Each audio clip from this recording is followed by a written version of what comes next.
चलिए, पिछले वीडियो में हम लोग कवर कर रहे थे कि लोगारिथमिक फंक्शन डिफाइंड कब होगा, है कि नहीं। लोगारिथमिक फंक्शन डिफाइंड कब होगा, तो उसके लिए बोले थे कि बेस का बड़ा होना चाहिए 0 से, आर्गुमेंट जो होता है वो बड़ा होना चाहिए 0 से, और बेस का वैल्यू 1 से बड़ा नहीं होना चाहिए। दूसरी चीज़, एक बात हम बोले थे कि अगर ये दोनों सेम हो जाता है तो वैल्यू 1 हो जाता है। क्या कारण है?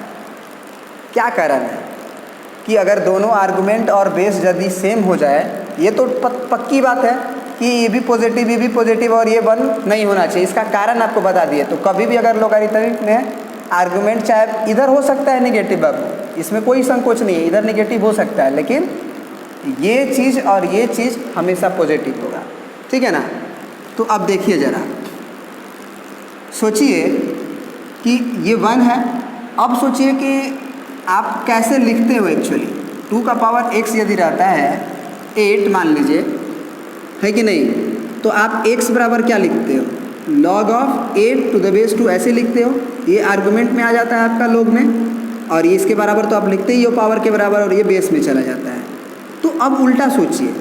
उल्टा का मतलब कि अगर log of 8 to the base 2 रहे और x रहे ऐसे, अगर ऐसे रहे, तो अब जो है 8 के बराबर आप क्या लिखिएगा? तो 8 के बराबर, जैसे लोगारिथमिक से अब जा रहे हैं एक्सपोनेंशियल में, तो अब ये 2 का पावर x हो जाएगा। तो इसको याद कैसे रखेंगे? याद कैसे रखेंगे? ऐसे, क्योंकि बाद में आपको कन्वर्जन में ही दिक्कत होता है कि कैसे कन्वर्ट करते हैं। तो एकदम हम बहुत इंपॉर्टेंट थिंकिंग बता रहे हैं, उसको याद रखिएगा। हमेशा जो है ऊपर वाला के बराबर लिखते हैं। जैसे x बराबर लिखे हैं यहाँ पे, इसमें ऊपर कौन है? 8 है कि 2 है? सब कहेगा कि 8 है, तो 8 के ही बराबर लिखेंगे। जो नीचे है वो नीचे ही रहेगा, जो नीचे है वो नीचे ही रहेगा। जैसे 2 नीचे है, 2 नीचे रहेगा, 2 नीचे है, 2 नीचे रहेगा, क्योंकि x सब ऊपर है ना। और एक और बात क्या ध्यान देने वाली है कि अगर आप एक्सपोनेंशियल को कन्वर्ट कर रहे हैं, एक्सपोनेंशियल को कन्वर्ट कर रहे हैं तो लोगारिथमिक में जाएंगे, और अगर आप लोगारिथमिक को कन्वर्ट कर रहे हैं तो एक्सपोनेंशियल में जाएंगे। ये दोनों बात आपको याद रखना है बस। तो अब जो है ये लॉग का आर्गुमेंट है, तो आर्गुमेंट बराबर लोगारिथमिक से जा रहे हैं तो एक्सपोनेंशियल बनाना है, तो कोई बेस बनेगा कोई पावर बनेगा। तो नीचे कौन है? 2, तो 2 नीचे रहेगा, ये ऊपर हो जाएगा x, ठीक है। तो एक बात, कुछ कन्वर्जन हम सीख ही लेते हैं। जैसे अगर log of 16 to the base 2 रहे, है ना, और यहाँ पे हम अगर आपका लिख दे x, तो आप बताइए कि 16 बराबर हम क्या लिखेंगे? तो 16 बराबर 2 का पावर x लिखेंगे, क्योंकि 2 नीचे है, नीचे रहेगा, और ऊपर के बराबर लिखते हैं, है ना। अब log ऑफ मान लीजिए 25 हो गया, और आपका ये 5 हो गया मान लीजिए, और ये x है। तो यहाँ पे अगर हम 25 बराबर लिखें तो 25 बराबर क्या लिखेंगे? 5 का पावर x, ठीक है ना। इस तरह से हम लोग लिख लेंगे। क्लियर है जी? तो अब ज़रा सोचिए कि अगर यहाँ पे अगर हम ये लिखें कि 2, ये आर्गुमेंट है मेरा 2, सेम क्यों हो जाता है 1? सेम क्यों हो जाता है 1? तो ज़रा सोचिए कि 2 बराबर आप क्या लिखोगे यहाँ से? 2 बराबर, आपको पता है लोगारिथमिक से आप जा रहे हैं एक्सपोनेंशियल में, तो एक्सपोनेंशियल में एक पावर होगा एक बेस होगा, तो ये आप नीचे है तो ये नीचे रह जाएगा पावर 1, तो निश्चित रूप से 2 बराबर 2 का पावर 1 लिखा हुआ होगा, ठीक है ना। तो अब ये सोचिए ज़रा कि अगर आपको log ऑफ x दिया रहे और बेस में अगर 2 दिया रहे और यहाँ पे अगर 1 लिखा रहे, तो आप x बराबर क्या लिखिएगा? आप ही बताइए। तो x बराबर आप लिखिएगा, जो नीचे होता है वो रहेगा नीचे, पावर 1। तो देखिए आप x बराबर क्या आया आपका? 1, ठीक है। उसी तरह से अगर हम ये पूछे कि log ऑफ ये बेस आपका मान लीजिए 2 है और यहाँ पे x है, और बराबर अगर हम 1 लिखें, तो फिर पावर के बराबर लिखिएगा। 2 बराबर नीचे कौन है? x, तो x का पावर 1, तो x बराबर 2 डायरेक्ट आ गया। इसका मतलब ये 2 होना चाहिए। तो ये आप याद रखिएगा कि लोगारिथमिक में अगर ये दोनों सेम हो तो वैल्यू 1 होगा। तो अब log ऑफ 10 बेस 10 रहे, ये भी क्या होगा? 1 होगा। log ऑफ 20 बेस 20 रहे, ये भी क्या होगा? 1 होगा। कारण वही है 20 बराबर आप लिख, ये इसको अगर नहीं पता है तो x मान लीजिए, अगर ये नहीं पता है तो x मान लीजिए, x का वैल्यू निकालना है आपको। तो आप 20 के बराबर क्या लिखिएगा, आर्गुमेंट के बराबर में ही लिखते हैं जो ऊपर होता है, और जो नीचे रहता है वो नीचे रहेगा। जैसे 20 नीचे है और x आपको पता है लोगारिथमिक से एक्सपोनेंशियल में जा रहा है, तब 20 का पावर क्या दे कि 20 आए, तो सब कोई कहेगा कि सर 1 दीजिए, है कि नहीं। इसका मतलब x का वैल्यू 1 आना चाहिए, ठीक है। यहाँ से भी 10 बराबर आर्गुमेंट बराबर लिखते हैं और जो नीचे है वो नीचे रहेगा, तो x क्या होना चाहिए, 1 होना चाहिए। इसका मतलब x बराबर 1। तो आई होप कि ये चीज़ आपको क्लियर हुआ होगा कि लोगारिथमिक में बेस और आर्गुमेंट यदि सेम हो जाए तो वो वैल्यू 1 हो जाता है। अब चलिए अगला प्रॉपर्टी अब हम लोग पढ़ते हैं, यानी कि ये प्रॉपर्टीज़ अब पढ़ते जा रहे हैं हम लोग, है ना। तो हेडिंग डाल लेते हैं हम लोग, प्रॉपर्टीज़ ऑफ लोगारिथमिक फंक्शन। चलिए हेडिंग डाल लीजिए आप लोग। और यही प्रॉपर्टीज़ के हेल्प से हम लोग बहुत सारे क्वेश्चंस को इजी बना देंगे। प्रॉपर्टीज़ ऑफ लोगारिथम, चलिए देखते हैं what is properties of logarithm, जिसमें कि हम ए पार्ट में ये तो पढ़ ही चुके हैं कि लॉग ऑफ बेस और आर्गुमेंट अगर सेम हो जाए तो ये 1 होगा।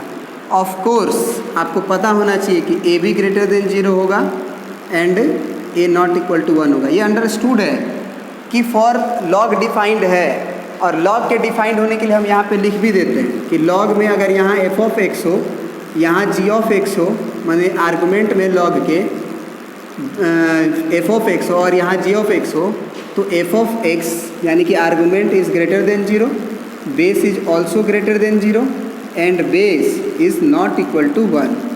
ये आपको दिमाग में रखना है, और ये सारे लॉगरिथमिक फंक्शन में हम ये बात पहले से मान के चल चुके हैं। दूसरा चीज़ कि अगर लॉग ऑफ यहाँ 1 हो जाए और यहाँ अगर बेस b हो, चाहे कुछ भी हो, चलिए बेस को b ही मान लेते हैं हम, यहाँ भी सेम ही कर लेते हैं ताकि आपको टेंशन ना हो।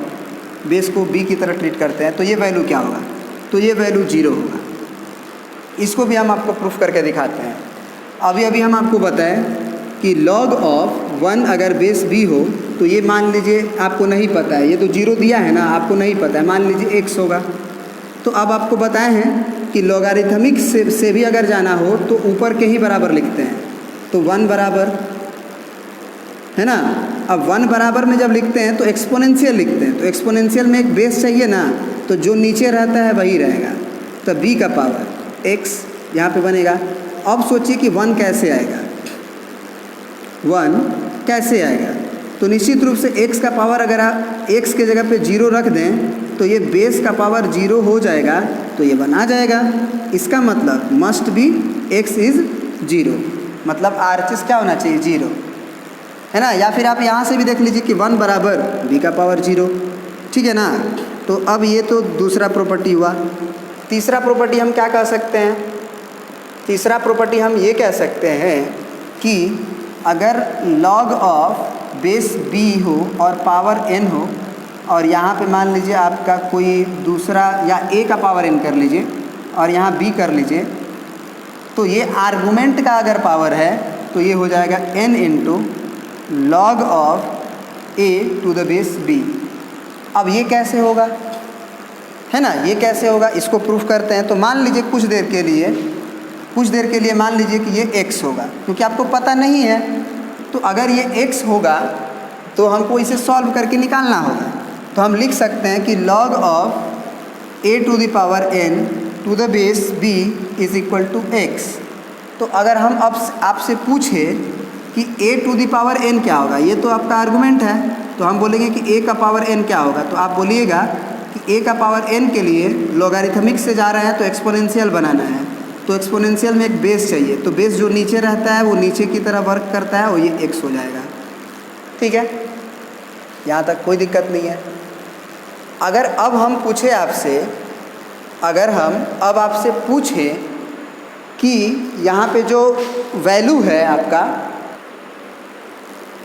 तो वैल्यू क्या होगा n का, n का नहीं, बल्कि अगर हम आपसे पूछे कि a बराबर अगर आपको लिखना हो तो आपको पता होगा कि पावर को कैसे उधर भेजते हैं, रेसिप्रोकल करके। तो n चला जाएगा उधर अगर, तो b का पावर x है और y में n हो जाएगा। है ना, आपको पता होना चाहिए। ये चीज़ छोटी छोटी बातें हैं, जैसे 2 का पावर 1/2 हो और बराबर अगर हम मान लें कि ये x हो, तो अगर हम बोले या फिर आपको पता होना चाहिए कि अगर x का पावर 1/2 बराबर 2 हो तो x बराबर अगर लिखना हो तो 2 का पावर ये 1/2 उधर जाके 2 बन जाता है, मैंने उल्टा होकर चला जाता है। या 2 का पावर अगर ये पूछे कि x का पावर अगर 1/3 हो और यहाँ पे मान लीजिए आपका 5 हो तो x बराबर क्या होगा, तो 5 का पावर 3 होगा। तभी तो यहाँ 5 का पावर 3 रखिएगा तो 1/3 होके कट जाएगा। तो ये आपको पता होना चाहिए, बेसिक चीज़ है। तो अब तो ये हो गया, यानी कि अब ज़रा ध्यान से देखिएगा कि b का पावर में क्या आया है, x/n is equal to a। b का पावर में क्या आया हुआ है आपका, मतलब उसको पहले लिख दे रहे हैं हम एक्चुअली, b का power x/n is equal to a। अब हम आपसे पूछे कि पावर के बराबर अब लिखिए, मतलब ये एक्सपोनेंशियल है, इसको कन्वर्ट करिए लॉगरिथमिक में। तो पावर के बराबर हमेशा लिखते हैं, यानी कि ऊपर बराबर, तो ऊपर क्या है x/n, तो x/n इज इक्वल टू क्या आएगा, लॉग, क्योंकि पावर के बराबर लिख रहे हैं आप, या फिर एक्सपोनेंशियल से जाते हैं तो लॉगरिथमिक में, तो यहाँ a हो जाएगा।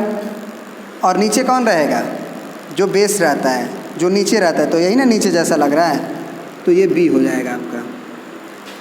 अब हमको x का वैल्यू निकालना था तो n को उधर भेज देते हैं, तो आपको पता होगा कि n डिवाइड में उधर जाके मल्टीप्लाई में, तो आपका यही चीज़ आएगा x बराबर, यही जो x बराबर आएगा वो क्या आएगा, देखिए यहाँ से, दिस इम्प्लाई x बराबर n log a to the base b। तो यही तो हम लिखे हैं, ये x बराबर n log a to the base b। तो आप अगर ये याद रखें कि कभी भी आर्गुमेंट का पावर अगर रहता है तो वो लॉगरिथमिक के मल्टीप्लाई में हो जाता है और जैसे है वैसे रह जाता है, तो ये बेहतर है, हमको बहुत सारा जगह पे ये यूज कर लेंगे, ठीक है ना। ये चीज़ आपको समझ में आनी चाहिए। तो कुछ एग्जांपल्स भी करते चलते हैं इसमें, है ना, ताकि क्लियरिटी भी आती रहे। जैसे कि मिटा के हम करते हैं एग्जांपल, चलिए मान लीजिए आपके पास log ऑफ 2 का पावर 3 टू द बेस मान लीजिए आपका 5 हो, तो इसको हम क्या लिख सकते हैं, तो इसको लिखा जा सकता है 3 log 2 टू द बेस 5, ठीक है। उसी तरह ये तो पहला क्वेश्चन हुआ, इसका वैल्यू क्या होगा। दूसरा क्वेश्चन अगर हम लिख दें log of 2 to the 5 power 5 और बेस में 2, तो आपको पता है कि आर्गुमेंट का पावर मल्टीप्लाई में आ जाता है, तो 5 इंटू log 2 हो जाएगा। और ये अगर दोनों सेम हो जाता है तो आपको बताएं कि वैल्यू 1 हो जाता है, वैल्यू क्या हो जाता है 1, पहला प्रॉपर्टी से। तो ये सब रटा हुआ होना चाहिए, तो ये 5 इंटू 1, ठीक है। उसी तरह से तीसरा अगर बोल दें log ऑफ बेस 2 है और यहाँ 1/2 है का पावर 2 है, तो क्या होगा वैल्यू। तो कुछ लोग बोलेंगे कि पावर अगर है तो आप खींच लीजिए बाहर, तो 2 log और बेस 2 और ये 1/2 होगा। तो एक बच्चा तो ये भी सोच सकता है कि सर 1/2 को भी हम ऐसे लिख सकते हैं, log और ये 2 का पावर -1 लिख सकता है ना वो, बिल्कुल। तो वो कहेगा कि सर -1 भी तो ये आर्गुमेंट का पावर ही है, उसको भी तो आप खींच के मल्टीप्लाई में कर लीजिए। तो -1 का अगर यहाँ मल्टीप्लाई होगा तो -2 हो जाएगा, तो -log बेस 2 आर्गुमेंट 2, तो ये दोनों अगर सेम हो जाता है तो 1 हो जाता है, तो आंसर -2 हो जाएगा। उसी तरह से एक चौथा क्वेश्चन भी कर लेते हैं, जैसे log ऑफ यहाँ 1/5 हो और यहाँ 5 का पावर 4 हो। तो सबसे पहले वो बंदा क्या करेगा कि ये पावर को मल्टीप्लाई में खींच लेगा, तो 5 log और ये 5 हो जाएगा, सॉरी 4 आएगा ना मल्टीप्लाई में, तो क्योंकि पावर मल्टीप्लाई में आता है तो पावर 4 है और ये बेस 1/5। अब कहेगा कि सर अगर ये दोनों सेम हो जाए तो मेरा काम बन जाए, तो वो 5 को अगर ज़बरदस्ती 1/5 लिखेगा तो वो ऐसे सोच सकता है कि 4 log ये 1/5 है, इस 5 को हम अगर 1/5 करते हैं तो हमें -1 अगर कर देंगे तो फिर से रेसिप्रोकल होकर 5 हो जाएगा, लेकिन फ़ायदा क्या हो जाएगा कि बेस और आर्गुमेंट सेम हो जाएगा। तो बेस और आर्गुमेंट सेम हो जाएगा, तो -1 हो जाएगा वो, और ये -1 बाहर आ जाएगा, यानी कि वैल्यू -4 × 1 यानी कि -4 हो जाएगा। ठीक है ना। तो लगे हाथ एक और प्रॉपर्टी करते हैं कि अगर आर्गुमेंट का पावर में होता है तो वो मल्टीप्लाई में आ जाता है, और अगर बेस का पावर अगर कुछ रह जाए, जैसे चौथा नंबर प्रॉपर्टी हम करने जा रहे हैं कि लॉग ऑफ ये बेस का पावर अगर n हो और आर्गुमेंट, चलिए बेस को थोड़ा और नीचे लिख देते हैं, बेस का पावर n हो और आर्गुमेंट अगर a हो, तब क्या होगा वैल्यू। तो याद रखिएगा कि जो बेस होता है वो रेसिप्रोकल हो के बाहर आता है, यानी कि 1/n लिख देंगे इसको, और जैसे है लॉग वो रह जाएगा, यानी कि log of a to the base b। तो दोनों में अंतर क्या है कि अगर आर्गुमेंट पे पावर हो तो डायरेक्ट इनटू में आता है, आप बेस पे पावर हो यानी b का पावर n हो तो वो पावर रेसिप्रोकल हो के मल्टीप्लाई में गुना होता है, माने लॉग के मल्टीप्लाई में आता है, और वो a और b हो जाता है, पावर का कहानी ख़त्म हो जाती है लॉग से। इसको आप प्रूफ करते हैं, ठीक है, इसको आप प्रूफ करते हैं। चलिए अब इसको प्रूफ करते हैं। मान लेते हैं कि इसका वैल्यू हमें नहीं पता है, तो इसका वैल्यू नहीं पता है तो इसको हम क्या मान लेंगे, ये बराबर में x है, तो अगर x का वैल्यू अगर ये आ जाएगा तो हम सेटिस्फाइड हो जाएंगे कि नहीं इसका वैल्यू x आता है, मतलब ये आता है। तो हम क्या कर लिए, LHS को log of a to the base b का पावर n बराबर को हम x मान लिए। तो फिर a बराबर क्या लिखेंगे, a तो आर्गुमेंट है, तो आर्गुमेंट बराबर क्या लिखेंगे, एक्सपोनेंशियल बनता है, और एक्सपोनेंशियल में जो नीचे रहता है वो नीचे रहता है, यानी b का पावर n नीचे है तो नीचे रहेगा, और पावर x होगा, है ना, यही होता है। अब पावर में पावर का मल्टीप्लाई होता है, आपको पता होना चाहिए, तो b का पावर n × x। अब अगर तमीज़ से देखिए, मतलब इसको इधर लेके आ जाइए कुछ देर के लिए और a लिख दीजिए, तो फिर ये पावर बन गया, तो अब इस पावर से फिर एक्सपोनेंशियल में जाएंगे, तो nx बराबर log of a to the base b। हमको तो x चाहिए तो n को उधर भेज दीजिए, तो x बराबर 1/n, क्योंकि वो रेसिप्रोकल में जाएगा, और log of a to the base b आ गया ना, कि x का value 1/n log of a to the base b। तो इस तरह से ये नेक्स्ट प्रॉपर्टी हुआ 4 नंबर। अब हम लोग 5 नंबर प्रॉपर्टी पे आते हैं, जो मैक्सिमम बार यूज होता है, log m × n to the base b। ये किसके बराबर होता है हम लिख देते हैं, और इसका प्रूफ वगैरह अब नेक्स्ट लेक्चर में कवर करेंगे। और भी कुछ प्रॉपर्टीज़ हैं इम्पोर्टेंट्स, उसको भी देखेंगे और प्रूफ भी करेंगे, और आपको भी प्रूफ करने आना चाहिए, क्योंकि प्रूफ करने अगर आ जाएगा आपको तो क्वेश्चन बनाने आ जाएगा, क्वेश्चन पे थिंकिंग करने आ जाएगा कि कैसे शुरुआत किया जाए। तो ये जो वैल्यू होता है वो इनटू में लॉग जब ब्रेक होता है तो प्लस में बदल जाता है, यानी कि log m plus log n, और बेस जो है वही रहेगा दोनों पे, बेस b भी। और छठवां नंबर प्रॉपर्टी है आपका, छठवां क्या मतलब, इसी में अगर हम एक और प्रॉपर्टी बोलें कि a1 a2 a3 and so on an रहे और बेस b रहे, तो आपको क्या करना है, निसंकोच सब पे लॉग ब्रेक कर देना है, यानी कि log a1 plus log a2 plus log a3 plus and so on log an, और बेस में सबका b ही रहेगा, बेस बदलने की ज़रूरत नहीं है। यानी कि ये कह सकते हैं कि ये जो इनटू है log उसे क्या करता है कि प्लस में कन्वर्ट कर देता है, और इसको भी हम प्रूफ करेंगे नेक्स्ट में, और कुछ और भी प्रॉपर्टीज़ को प्रूफ करेंगे नेक्स्ट वीडियो में, ठीक है।